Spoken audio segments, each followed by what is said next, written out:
Le régime algérien minimise la division des pays arabes, alors qu'il alimente une tension permanente avec le Maroc.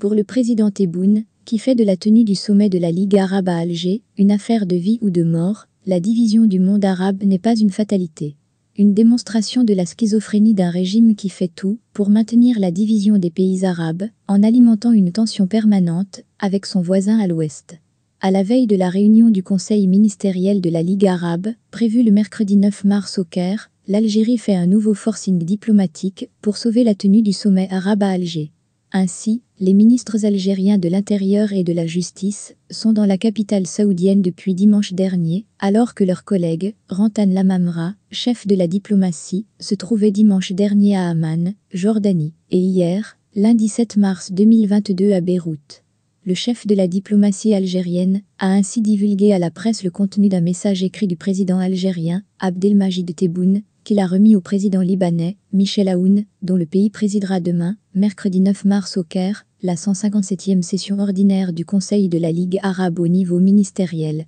qui fixera, entre autres missions, la date et le lieu du prochain sommet arabe. Dans son message, le président algérien écrit que les circonstances délicates que traverse notre nation arabe et les défis politiques, sécuritaires, économiques et sanitaires auxquels elle est confrontée imposent de renforcer la pratique de la concertation et de la coordination. Je suis sûr que vous partagerez mon opinion que cette situation, aussi difficile soit-elle, n'est pas une fatalité. Notre nation arabe a toutes les capacités lui permettant de surmonter l'étape de division qu'elle traverse actuellement. Cette déclaration a de quoi laisser perplexes ses interlocuteurs arabes, qui savent pertinemment que c'est bien le régime algérien, véritable pyromane dans la région maghrébine, qui alimente une vive tension avec le Maroc, allant jusqu'à brandir une menace de conflit armé avec son voisin de l'Ouest, après avoir unilatéralement procédé à une rupture des relations diplomatiques, à la fermeture du gazoduc Maghreb-Europe, pour priver le Maroc de gaz algérien, de même qu'à la fermeture de l'espace aérien. Sans parler des frontières terrestres, quant à elles fermées depuis 1994.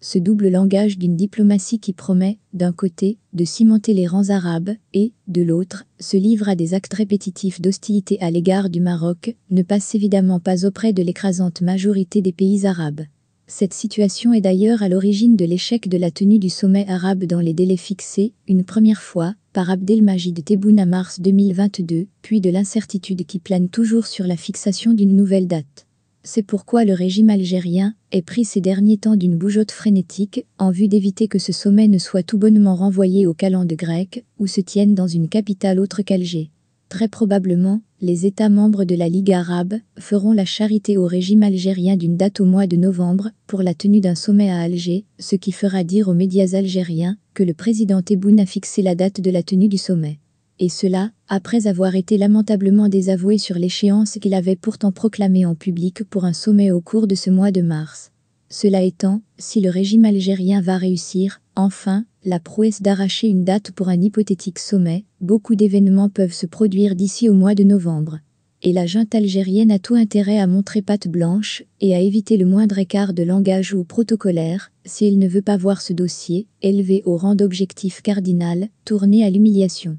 La frénésie dont fait preuve le régime algérien dans la gestion de ce dossier a déjà conduit au fiasco de la visite d'Abdelmajid Tebboune au Caire en janvier dernier, suivi de l'annulation de sa rencontre avec le président égyptien Abdel Fattah al-Sisi, quelques jours plus tard au Koweït, sans parler du tacle diplomatique du secrétaire général de la Ligue arabe, qui a précisé que la date du sommet arabe était fixée d'un commun accord par les pays membres et non par l'Algérie seule. Cette frénésie fait presque oublier au régime algérien qu'il dévoile au grand jour un comportement schizophrénique en annonçant d'un côté vouloir mettre fin aux divisions parmi les États membres de la Ligue arabe et en alimentant, de l'autre, une escalade belliqueuse et injustifiée à l'égard du royaume. Le secrétariat de la Ligue arabe a officiellement demandé d'adopter la carte officielle, avec l'intégralité du territoire marocain, comprenant le Sahara atlantique, dans toutes les rencontres de la Ligue arabe.